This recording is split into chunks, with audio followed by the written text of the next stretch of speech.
after The Last Crusade. I think he died after they released that terrible Star Wars Clone Wars movie. God. That animated mess. I don't know. He sold his soul and his franchise to the devil.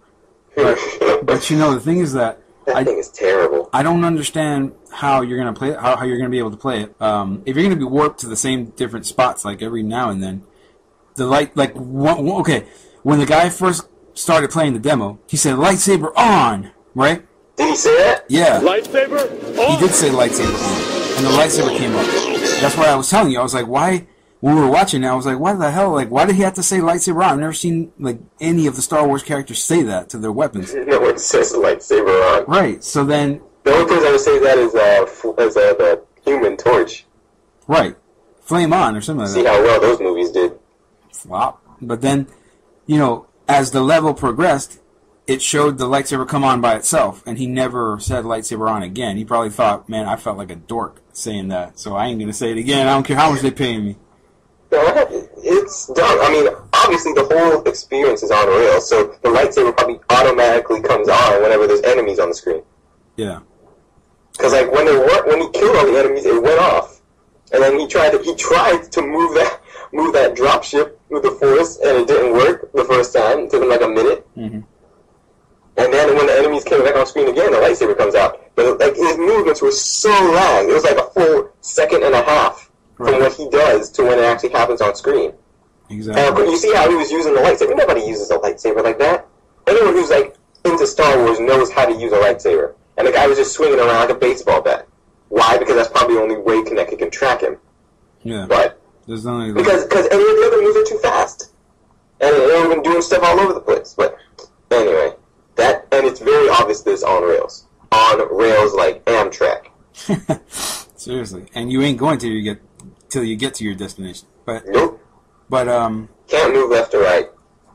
But the thing is that also the other releases that were shown, like the big surprise. What? Duck huggers. You're gonna pay $150 for Kinect go hug a duck. I can hug a duck for free in my parking lot. Kinect Disneyland. Oh, good. Adventures. You're gonna go, okay. This is the scenario. Hey kids, we're going to Disneyland. Go to Best Buy. Pass the ghetto. Go to Best Buy. Endanger your family by passing through that neighborhood that you know you can't pass through a certain time of night. Yeah, you gotta tell your wife to hide under the seat. Seriously. Or she end up in the trade. Seriously. Take a ball of wax and shove it up in there, you know what I'm saying? So anyway. No, I don't. So anyway, you go all the way to like past the Overtown, go to the Best Buy, pick up the game, bring it home, and then put it on your TV and sit on your couch as your kids are like jumping like idiots playing with their Kinect. And this is supposed to increase the IQ of America. Okay, Disney for Kinect, I really never saw it coming. Okay, it's a surprise. I saw it coming. Damn. Well, I mean, that thing, after Kinectimals last year, you knew we was going to hell. Straight up. Yeah. And no, not only that, but now Sesame Street. Oh, God. Tim Schafer, you disgust whore. me. I burst my pimples at you. I fart in your general direction. Terrible stuff. Terrible stuff. The thing is that I don't understand. Okay, I could see the hardcore Xbox gamer who's sitting there putting his money into these games and playing these franchises like I don't know, like it's the same players who were like wholly devoted to Quake and wholly devoted to Unreal. They took those players, they made them their own franchises on this new console. And now they're trying to feed them baby food. Right, they gave them Gears, they gave them Halo, they gave them Mass Effect. Right, and then now, you know, Disneyland and Sesame Street. I can see the hardcore guy with, like, shaved head, sitting on his couch with a Skull t-shirt, candles all over the house, black nails, and he's watching the Sesame Street crowd.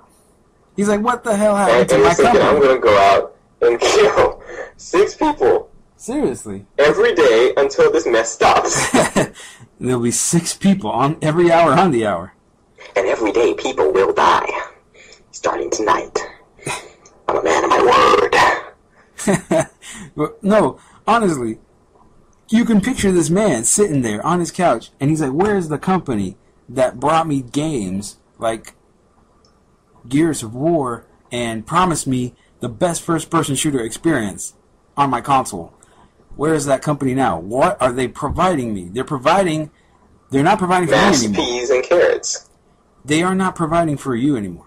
They're providing for everyone else who has maybe a deeper wallet than you, and people who are on the move and on the go, and those same people are going to turn around.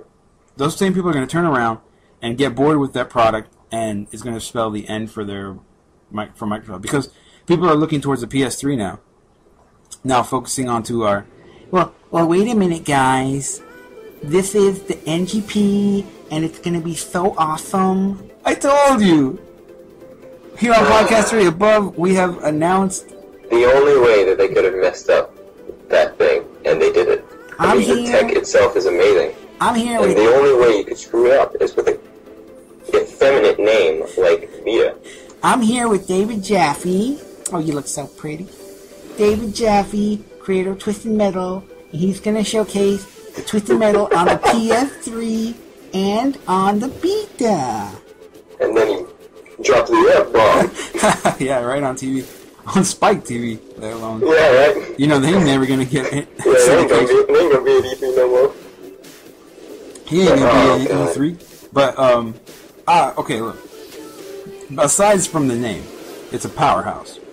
Yes. Aside from it's like having a built, like really thick built guy, and his name is like Lisa. His name is Courtney. Seriously, he's a biker. He's huge, and his name is Lisa. And Courtney. It's like okay, we'll put this thing in our hands and we'll play it. And not only that, but didn't you notice that through the whole E3, especially through Sony's press conference, every single male there was kind of a little to the sidelines. It was the strangest amalgamation of individuals that I've seen in a very long time. Seriously, let's say non-heterosexual activity going on in that after party. Seriously, because even the power. I don't even want to know. Even the seriously, even the auxiliary cable for the sound was purple, pinkish purple red. So it's like, okay, this whole thing had an overtone of homosexuality. Ricky Martin. They canceled him last minute because they were like, maybe he might be too gay. The only two straight people there were Kobe. Kobe couldn't have had it. Kobe's one of them closet guys. He's like he shows up. He's like all macho, but then we're back in the party. He's with the tutu and. I think that blonde white lady would disagree with me. Another suit in the works. But anyway, the PlayStation thing was just to say. I mean, round everything up. It was disappointing. A little bit disappointing. I wasn't so like disappointed as much as Individual was, but I had high hopes, though. I thought the world was going to come together. I thought there was going to be Versus 13 up there. I thought they'd at least show some more of 13.2. I thought there would be, like demonstrations of Arkham City. There would be some announcements of games we had not heard about at all, ever. What happened to Journey? I know they don't show anything about that. I mean, they showed a whole bunch of stuff about Move, which is okay, but it was all about games that we had already heard about. We already knew Bioshock was coming. We understood Bioshock Infinite was coming. We did not know it was coming to the NGP because I refused to call it Vita. Okay, we knew there were going to be Move support for these 2K games, for the sports games. We knew that. The stuff that the sports champions guys made, what was it, something moves, what was it, medieval moves? Medieval moves, oh yeah. That was I wasn't interested in it because how do you control it? They showed it using one move controller, and I didn't see a navigation controller in the guy's hand, so that worries me. Well, could it be that they use the move controller to tilt it slightly forward to move forward? But I mean, who wants to do that? Maybe you can use the other one, the navigational too. But they just didn't. Maybe. I mean, it makes sense, but you should show it like that. And then they show you the sword and shield, and from Sports Champions, we're used to using the sword and shield with 2 move controllers. So, and they only showed 1, so I'm like, for people who know what's going on here, it's kind of confusing as to what you guys are doing.